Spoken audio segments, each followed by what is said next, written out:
आज मी तुमच्यासाठी एक चॅलेंज घेऊन आली आहे. ते चॅलेंज काय आहे? Right hand, left hand, then right hand on left hand दोन्ही क्रॉस करायचे आहेत. अँड देन ओपन केल्यानंतर हे स्ट्रेट आले पाहिजे हात. ओके, खूप सोपं आहे ना? ट्राय करा. मी चॅलेंज देऊन सांगते की लेडीजला जमेल कदाचित, परंतु मेन जे आहेत, जे जेंट्स आहेत, त्यांना कदाचित हे मुश्किल होईल, डिफिकल्ट वाटेल. तर म्हणजे विनायकला मी बोलवते, बघूया त्याला जमतं आहे का. विनायक, एक मिनिट ना.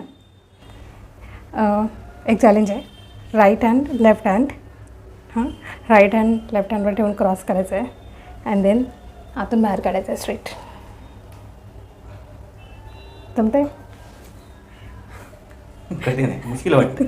पुन्हा ट्राय कर. Right hand left hand and then cross and then out. नाही जमत आहे विनायकला. तुम्ही ट्राय करून बघा. तुमच्या घरातला